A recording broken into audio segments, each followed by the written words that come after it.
Hello friends, welcome to my YouTube channel RJK Tutorials. So today I'm going to take a presentation on the index numbers. Now in this you'll be knowing what you mean by the index number, what is the role of index number in economics and also in business, and what are the methods of calculating index number. Now talking about index number is basically a ratio on average which is expressed as a percentage, and this particular average actually tells about what is the trend of a particular commodity over a period of time. So in this, we're going to compare the price of a particular essential commodity over a two time period. That is, one is called as the base period, other one is the current period. So for example, if I want to know what is the increase in the price of a sugar from 2020 to 2024, then 2020 is called as the base year, 2024 is called as the current year. So within these 4 years, what is the amount of price increase or decrease in the sugar that I can find out. So that is how this particular average is going to play an important role. So index number is nothing but an average or a ratio which is expressed as a percentage. So in other words, it is basically a statistical tool which is basically used to identify the trend of a particular commodity over a period of time. So this period of time starts from the current year to the base year, or base year to the current year. So an index number is a special type of average that provides a measure of relative change from time to time or from place to place. So this is what the definition given by Wessel, Willett, and Simon. So what are the features of index numbers? So they are special averages. As I told earlier, index number is nothing but a type of an average. It's also a special type of averages, which is very widely used in economics to study the time value of money. It is also used to study the inflation, deflation. So many importance are there and applications are there. So it measures the relative change of essential commodity prices or quantity consumption over a period of time. It is expressed as a percentage, and it becomes the basis for comparisons, and it has a universal application. So construction of any index number is based upon the selection of the data. Uh, in that selected data, we have to select what is called as the base period, current period, selection of weights, uses of averages, choice of variables, selection of formula. So there are different formulas for calculating index numbers. There are different methods are there. So according to the need and requirement, we may have to use the different formulas. So there are certain problems in construction of index numbers. First one is the definition of purpose. So what purpose you are using the index number? Because there are nearly 20 to 30 formulas are there for calculating index numbers. So what is the purpose and where we have to use this index number? Defining it is very difficult thing. Selection of a base year also becomes difficult, whether you have to take the previous year as the base year or 10 years back as the base year. So which year you have to take as the base year, so that becomes a problem. Selection of items and their varieties. So normally the essential commodities are taken, a basket of essential commodities are taken to calculate the index number. So what sort of items should be included in this basket is very difficult to define it. So collection of data relating to price and quantity, that is one more problem is there. Assigning of weights. So weights is nothing but the price into quantity. So how much weight we have to give. Suppose if you have five commodities A, B, C, D, E, what is the weight we have to give to these individual commodities? So that defining is little bit difficult in the index number. So selection of suitable methods of averages and choice of appropriate formula. So these are some of the problems that we may encounter in the construction of index numbers. So what are the importance or uses of or advantages of index numbers? It helps in framing policies, very widely used in economics. Especially there is a branch of economics called econometrics. So there is the application of statistics in the economics. So there it is very widely used. It facilitates the comparison, helps in measuring the changes in value of money. So what is the value of money from one time period to other time period, so that we can find out. It helps in analyzing the markets, useful to measure the quantitative change.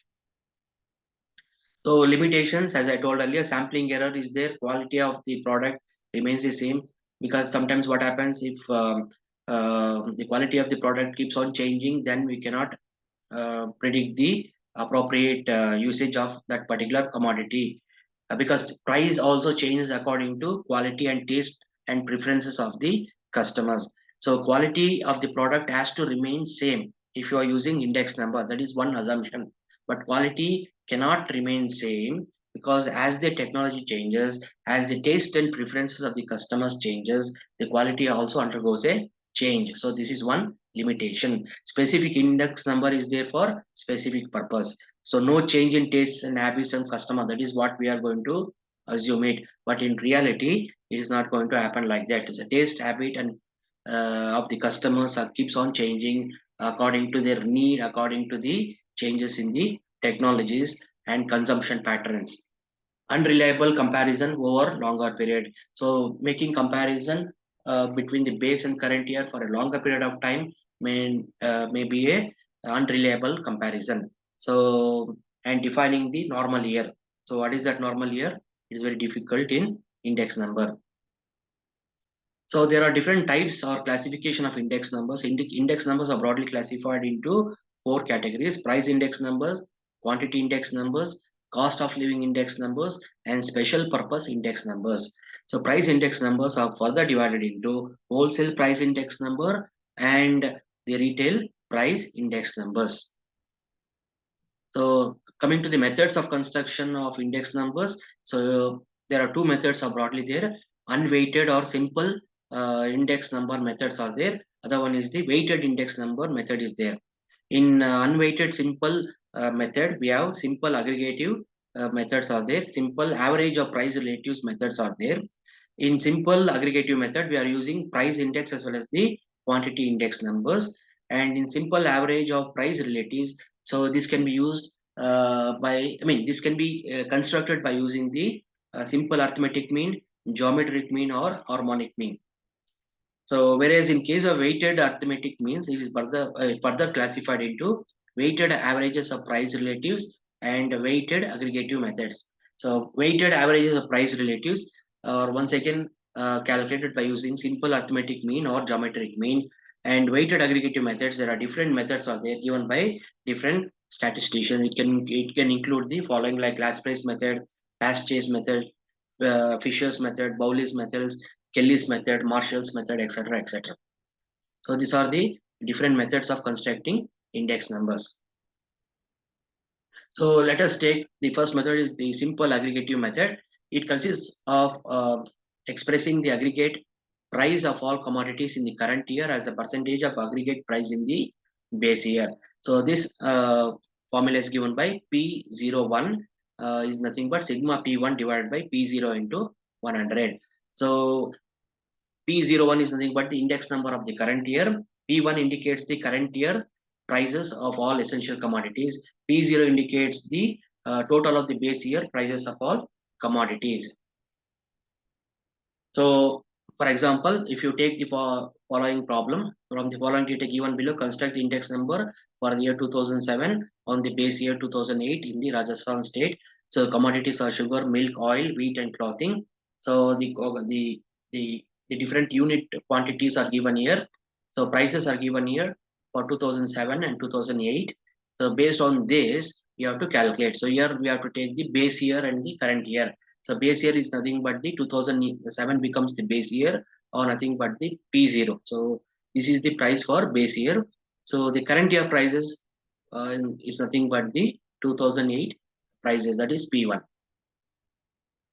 So we have to calculate sigma P, that becomes 3236, and P sigma P1 is nothing but 4351. That is sum of all the 2007 prices is base year price, and sum of all the 2008 is the current year prices. So 3236 and 4351. So putting this into this formula, you are getting 134.45. So therefore, we can say that from 2007 to 2008, the actual increase in price of these commodities is 34.45%. So anything above 100 is actually increase.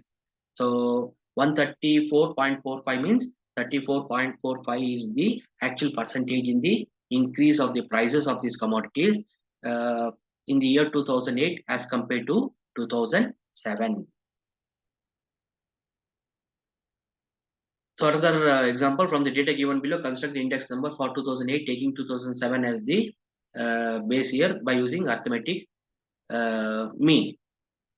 So once again, here we are going to calculate the other method, which is called price relatives method. So in price relative method, we have to use this particular formula. So I think this formula is clear here. This is called price relatives method. So price relative is nothing but P1 divided by P0 into 100. That is called price relative. Now, how to calculate this one? So we have to use this particular formula.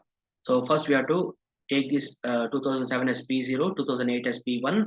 Then we have to calculate P1 by P0 into 100. So we'll be getting this. Then sigma P1 by P0 into 100, that comes to 603.37 divided by N. So that gives you 120.63. So this is the other method of calculating the price index number. This is called relative method.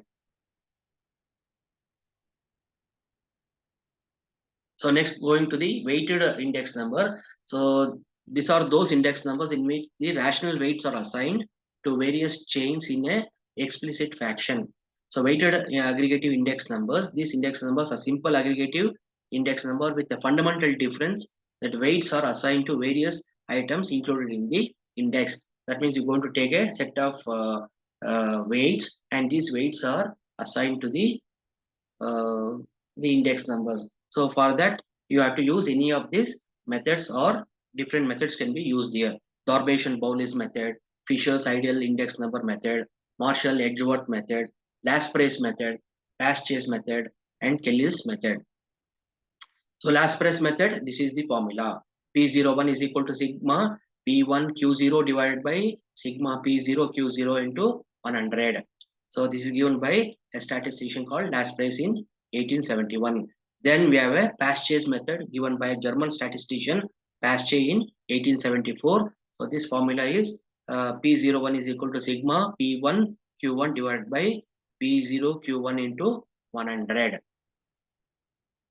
Then the Dorbacian-Bowles method is nothing but P01 is equal to, on the numerator you have to take sigma P1 Q0 divided by sigma P0 Q0 plus sigma P1 Q1 divided by sigma P0 Q1, whole thing divided by 2 into 100. So we are going to take the average. So what is that average? It is the average of last price and past chase method values you have to take here. So that is nothing but the average of these two formulas, last price as well as the past chase index numbers.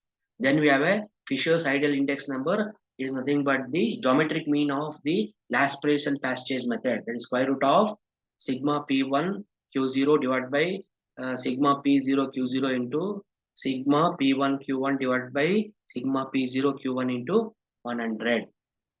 So the Dorbacian-Bowles method is the average of last price and past chase. Fisher's ideal index number is nothing but the geometric mean of last price and past chase method. Then we have a Marshall-Edgeworth method. Here the formula is different.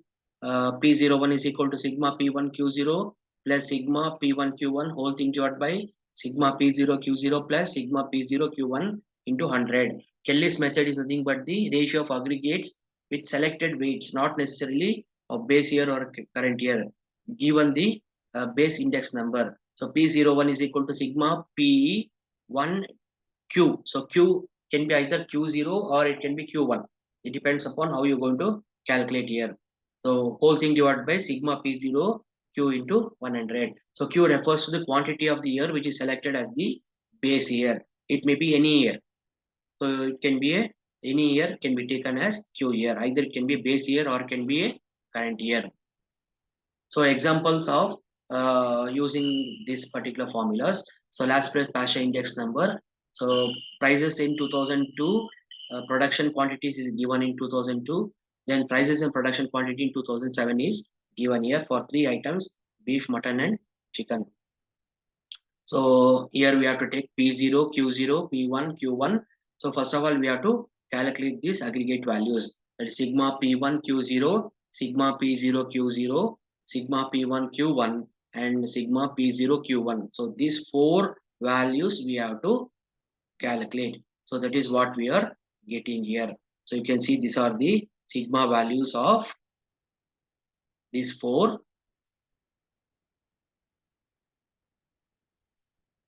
variables. So this is required for in the weighted aggregative method, and this we have to substitute in the respective formulas.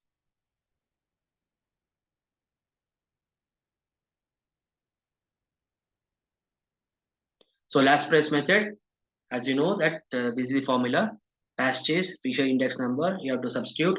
So this is what you will be getting.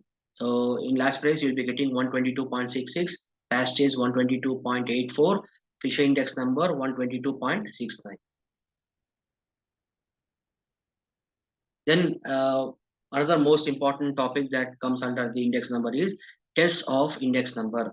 So there are different tests because there are different index numbers of which index number is ideal, which index number is good, which index number is more appropriate. That if you want to find out, then we are using two different types of tests. One is called time reversal test as well as the factor reversal test. So these are basically called as adequacy test of index number. So index numbers are studied to know the weighted aggregative price index in which the price and quantity for any 2 years are compared. So there are two tests which are used to test the adequacy or efficiency of this index number. So one is called time reversal test, factor reversal test, circular test, and unit test. So basically there are four tests are there, but time reversal test and factor reversal test is very widely used. So what is time reversal test? It is a test used to determine whether the given formula works both the ways in time, forward and backward, resulting in the remainder one. That means base if year is converted into current year, the current year is converted into base year, and if you multiply the both, it has to give one.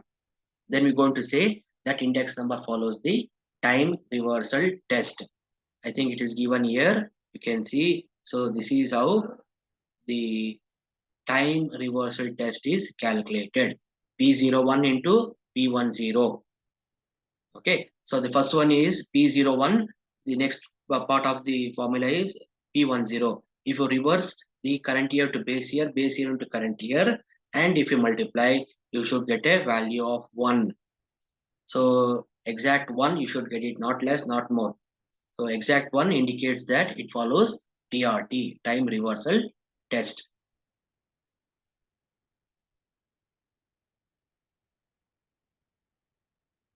Then next one is factor reversal test. So it is a test of interchanging price and quantity.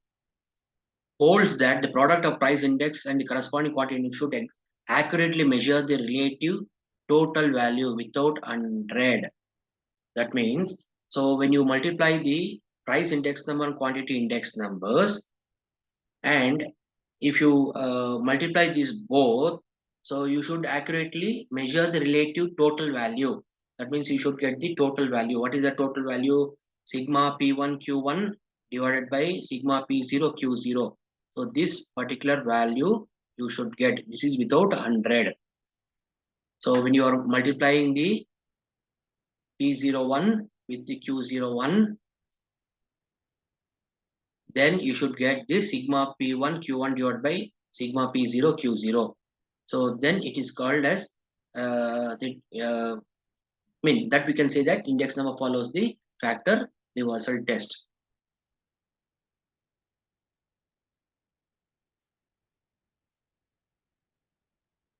So time reversal test, factor reversal test. So this is the overall view how the time and factor reversal test can be applied for all the four formulas. And you can see that last price method, time reversal test doesn't follow here, so you'll not be getting 1. Pastures will not be getting 1, but in Marshall and Edwards you will be getting exact 1, and Fisher index number you will be getting 1. So therefore you can say Marshall and Edgeworth formula and Irving Fisher's formula follows the time reversal test. So next, coming to the factor reversal test. So when you apply this particular last price, Pastures, Marshall, Edgeworth, and Irving formula for this particular test, you can see that the last price doesn't follow, Pastures doesn't follow, Marshall, Edgeworth also doesn't follow, but only Irving Fisher's index number follows the factor reversal test. So therefore, there is one, sometimes you may get a question like why Fisher index number is called ideal index number. So Fisher index number is called ideal index number because this is the only index number which follows both factor reversal test and also time reversal test. So that is why it's called ideal index number.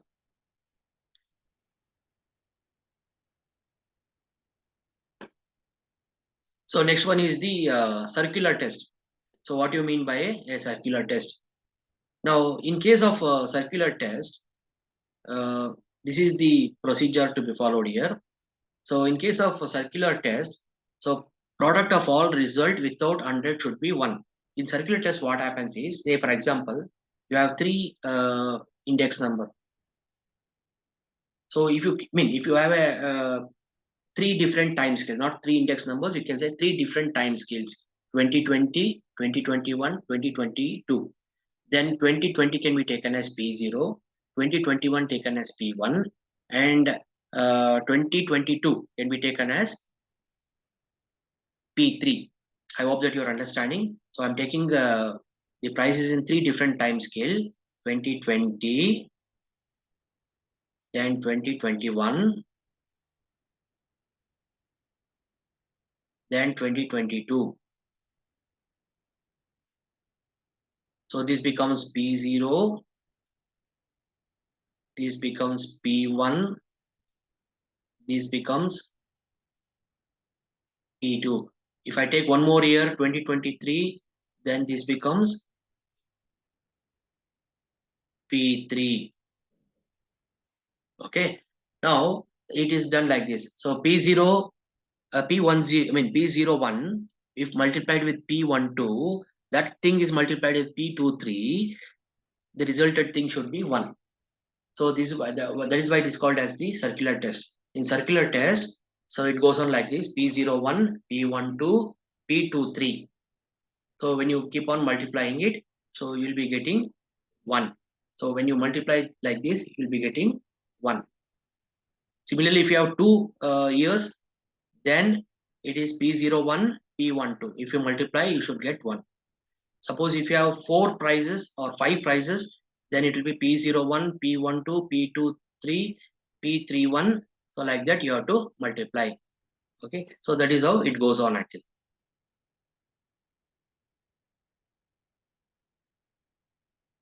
So you can see here, this is what is called as the circular test. P01 into P12 into P23 is equal to 1. Similarly, P01, P12, P23 and P30. That also you can calculate here, 30. So this is what is called as the circular test.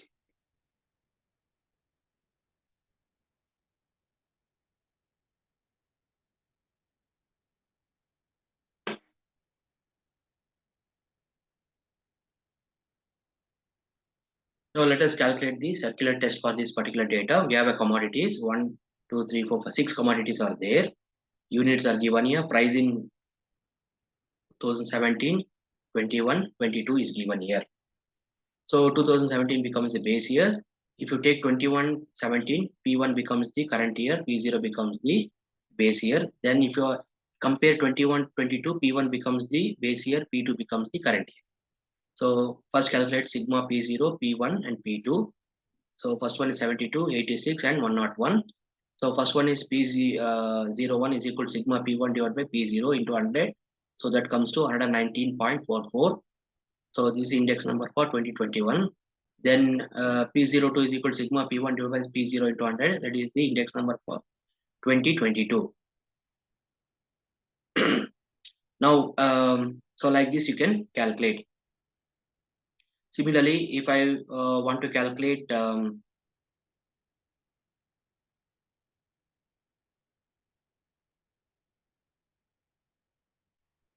if I want to calculate the other one, P20, that can be taken as sigma P3 divided by P2, or you can take it as P0 divided by P2. So then it will be 71.29. So you can see that these prices are changed in a cyclical manner. So that is why it's called circular test, because in a circular way we're going to change the base year to current year into the base year. So you have to remember this formula: P01 into P12 into P23 is equal to 1. Similarly, P01, P12, P23 and also P30, like that you can keep on multiplying. So any number of times if you keep on changing, then if you multiply, the overall value should be 1 year.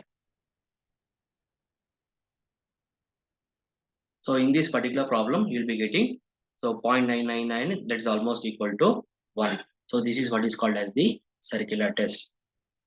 Then we have one more test, the last it's called unit test.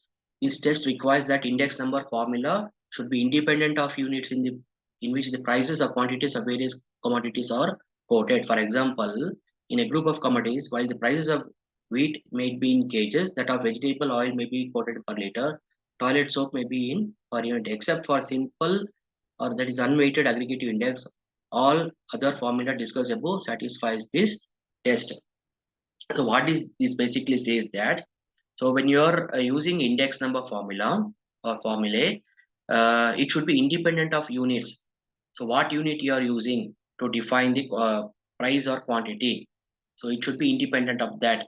So sometimes we may use in kg, sometimes we may use in liters, sometimes you should use in unit. So whatever the unit you are using, that should be independent of each other. So such type of test is called as the unit test.